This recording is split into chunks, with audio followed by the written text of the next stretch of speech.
कल रूस के माननीय राष्ट्रपति पुतिन साहब ने बीजिंग में कहे भारत को ताइवान से अलग होना चाहिए। उनका कहने का तात्पर्य था ताइवान चीन का अभिन्न अंग है। रूस के राष्ट्रपति पुतिन साहब से मेरा आग्रह है, यूक्रेन भी सोवियत रूस का हिस्सा था। यूक्रेन भी सोवियत रूस का हिस्सा था। आज विश्व युद्ध होगा तो यूक्रेन के चलते आप उसको समझा दीजिए और यूक्रेन से तो आप युद्ध करने के लिए तैयार हैं। और आपने कहा पुतिन साहब ने जो ताइवान से भारत को अलग रहना चाहिए, यह चीन का आंतरिक मामला है। तो हम पुतिन साहब से आग्रह करते हैं, आप बीजिंग में ही यह बात कह दीजिए, तिब्बत तो स्वतंत्र देश था। आज 70 वर्षों से 80 वर्षों से 70 वर्षों से किस तरह से बीजिंग और चीन मानवता का कहर बरपा रहा है तिब्बत पर। उसकी धार्मिक स्वतंत्रता, उसका फंडामेंटल राइट का नामो निशान नहीं है। वे तिब्बती आज भारत में शरण लिए हुए हैं। ये आप ही जैसे महान नेता का कुदृष्टि है। आप बीजिंग से यह बात कहिए ना, शी जिनपिंग साहब को कहिए तिब्बत को छोड़ दें। आप यह नहीं कर सकते हैं। आप विश्व स्तरीय नेता में आपका एक अलग महत्व है और आप चीन के पीछे जा रहे हैं। ये आपके इतिहास को प्रभावित करेगा, ये आपके इतिहास को प्रभावित करेगा। वह आपका हथियार नहीं खरीद रहा है, वह टेक्नोलॉजी किसी भी देश का चुरा सकता है। और हमें आपकी से दोस्ती है, दोस्ती का निर्वाह करना आपका कर्तव्य है। भारत आज आपने S-400 दिए, S-500 दिए, लेकिन जब आपने नहीं दिया था डोकलाम में हमने दिखा दिया था चीन को। 73 दिनों तक चीन की सेना को रोक के रखे रखे थे। आंख में आंख मिलाकर के भारत की सेना चीन को ही नहीं संपूर्ण विश्व को यह दिखा दिए जो भारत कोई पीछे चलने वाला देश नहीं है। लेह लद्दाख पेंगोंग झील पर तो यही शी जिनपिंग साहब आए थे पाकिस्तान से भारत आए, भारत से नेपाल गए, नेपाल में अपना प्रेस कॉन्फ्रेंस किए थे जो हम कुछ लोगों का हड्डी पसली तोड़ देंगे। वह किसी का नाम नहीं लिए, लेकिन वह उनका इशारा था भारत की तरफ। अब भारत की सेना ने, भारत के शासन सत्ता ने पेंगोंग लेह लद्दाख में चीन की सेना का क्या हासिल किया आज संपूर्ण विश्व जानता है। ऑस्ट्रेलिया ने 2 दिन पहले कहा कि 38 सैनिक जवान मरे थे लेह लद्दाख पेंगोंग झील पर।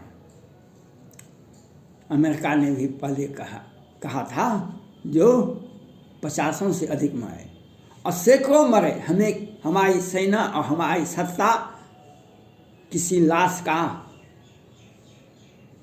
संख्या नहीं गिनती है, अपने वीरता का परिचय देती है, नहीं कि किसी की लाश का, दुश्मन की लाश का गिनना हमारा नैतिकता नहीं है। लेकिन आपने जो कल कहे भारत को ताइवान से अलग होना चाहिए, हम भी मांग करते हैं आप बीजिंग को कहिए जो तिब्बत से अलग हो जाए।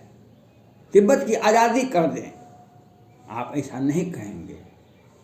तो याद रखें, इतिहास बदल गया, ग्लोबल वर्ल्ड बन गया। आज चीन किसी भी देश से, छोटे छोटे देश से भी, ताइवान बहुत छोटा देश है, उससे आप चीन नहीं लड़ सकता है। हाँ, एक काम जरूर चीन कर सकता है जो आज तक करते आ रहा है। उइगर मुसलमान, तिब्बती, हांगकांग और अम्ब्रेला आंदोलन को कुचलने का काम बीजिंग की सेना कर रही है और करती रहेगी। 1989 में सेन चौक पर हजारों हजार प्रजातंत्र समर्थक पर गोली चली थी, वह दुनिया ने देखा था। यह चीन कर सकता है।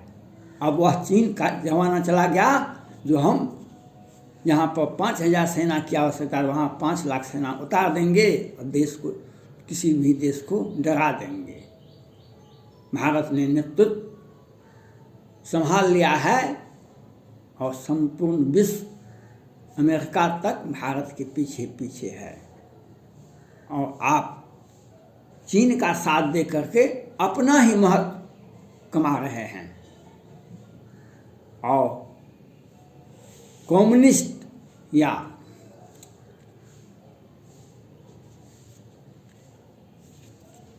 जो साम्यवादी और उग्रपंथ के सरकार जहाँ भी बना है, वहाँ का इतिहास बहुत गंदा रहा है।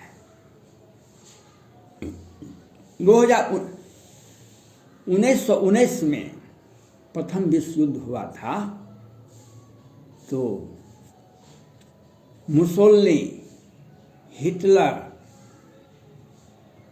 का हश्र आपने भी देखा होगा और इतिहास भी गवाह है।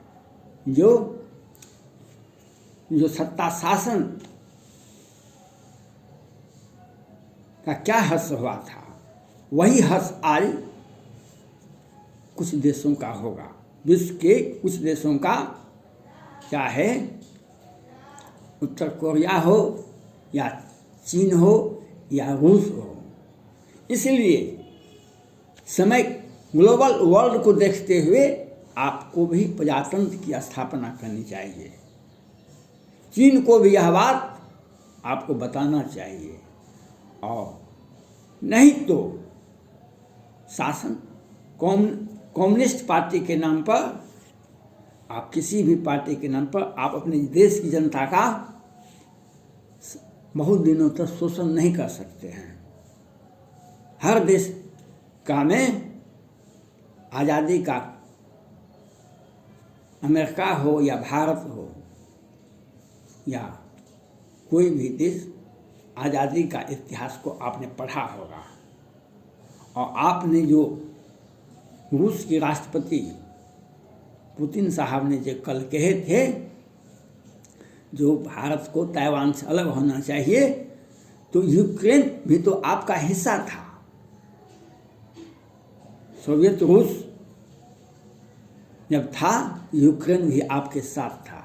आज क्यों आपसे युद्ध कर रहा है? आप तिब्बत को कहिए और चीन को यह कह दिया जाए जो भारत से सीमा विवाद कोई नहीं है, तिब्बत है बीच में, आप तिब्बत को छोड़ दीजिए और सीमा विवाद का समाधान वह सेना करती है। कोई देश का शासन सत्ता नहीं करता है। सीमा बनाना वह चीन जो है, वह अपनी जो छोटी छोटी टुकड़ी और अनेक तरह के भेजते हैं, वह उनके लिए ही घातक होगा। क्योंकि आप तिब्बत को आप कैप्चर कर लिए हैं और उसके बाद आप भारतीय सीमा में आकर के भारतीय नागरिकों को, 17 वर्षीय लड़का को भी पकड़ के ले गया था, उसके साथ जाति की गई थी। लेकिन भारत हर चीज़ को देखता है और हर चीज़ का हिसाब सूद के साथ वापस करता है समय आने पर। 1962 को देखा था, हमने भी दुनिया को यह बता दिए थे 1971 में। 1962 में नेहरू जी प्रधानमंत्री थे, लेकिन उन्हीं की बेटी इंदिरा गांधी जी 1971 में दिखा दिया था। पाकिस्तान के साथ तो चीन भी था। क्या हुआ? हमारा इतिहास संपूर्ण विश्व में देख लिया कि भारत क्या चीज़ है। और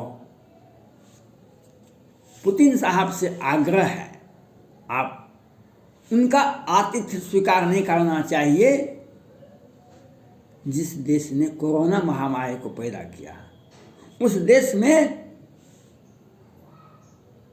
का गुणगान नहीं करना चाहिए जो मानवता के नाम पर कहर बरपाया, जिसने लाखों करोड़ों लोगों को मरने के लिए विवश किया। और एक मानवता के नाम पर चीन ने जो किया, आने वाला पीढ़ी चीन को कभी माफ नहीं करेगा। शी जिनपिंग साहब को माफ नहीं करेगा। सत्ता जो हिटलर और मुसोलिनी का अंत देखा होगा आप लोगों ने, तो उसी का अंत, उसी की तरह जो उंग सत्ता में बैठे हुए व्यक्ति होते हैं, उसका अंत हिटलर और मुसोलिनी की तरह ही होता है। इसलिए वह जमाना चला गया।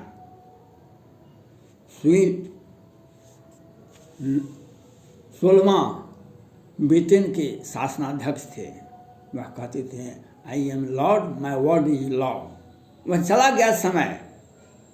ब्रिटेन का पतन देखा आपने, तो रूस का पतन भी होगा, चीन का पतन भी होगा और उत्तर कोरिया का भी पतन होगा। इसलिए समय के साथ समझौता करना चाहिए और भारत को समझाए अच्छी बात है, लेकिन आप वहीं पर यह कह दीजिए कि तिब्बत को छोड़ दीजिए, चीन को यह कह दीजिए, तो आप भारत के दोस्त थे, दोस्त बने रहेंगे। नहीं तो आपने जो यह चीन ने जो यह आपसे कहवाया, इसका अर्थ यह होता है कि चीन डर गया है। और ताइवान के साथ भारत ही नहीं है, अमेरिका भी साथ है, ऑस्ट्रेलिया और फ्रांस भी साथ है। 2013 में ये चीन के राष्ट्रपति शी जिनपिंग साहब जापान के एक द्वीप पर धमकी दिए थे जापान को कि आप वहाँ पर जाइए, दिखा देते हैं हम आपको, आपकी सेना को, आपके देश को बर्बाद कर देंगे। चीन का धमकी, जापान वहाँ गया। जापान के सैकड़ों सांसद, प्रधानमंत्री नहीं गए थे, राष्ट्रपति नहीं गए थे, लेकिन सैकड़ों सांसद, मंत्री सभी गए थे। चीन ने कुछ भी नहीं कर सका। वह धमकी से पहाड़ को उड़ाना चाहता है चीन, इसके आगे और कुछ भी नहीं है उसके पास में। ग्लोबल टाइम्स और PLI यह कहती है कि हम पहाड़ को हिला सकते हैं, आप दुनिया हिला सकती है, लेकिन चीन की सेना को आप नहीं हिला सकते हैं, नहीं मार दे सकते हैं। हमारी छोटी सी सेना डोकलाम में दिखा दिए थे और पेंगोंग और लेह लद्दाख में दिखा दिए, तो हम क्या है और आपका क्या हश्र हुआ, दुनिया ने देखा। इतिहास बदल गया। मैंने पहले ही वीडियो में कहा था, डोकलाम में जो चीन की हार हुई, उससे इतिहास बदल गया। आज चीन रूस के राष्ट्रपति के पीछे यह कहते हैं कि भारत को ही ताइवान से अलग हो जाने के लिए। धन्यवाद।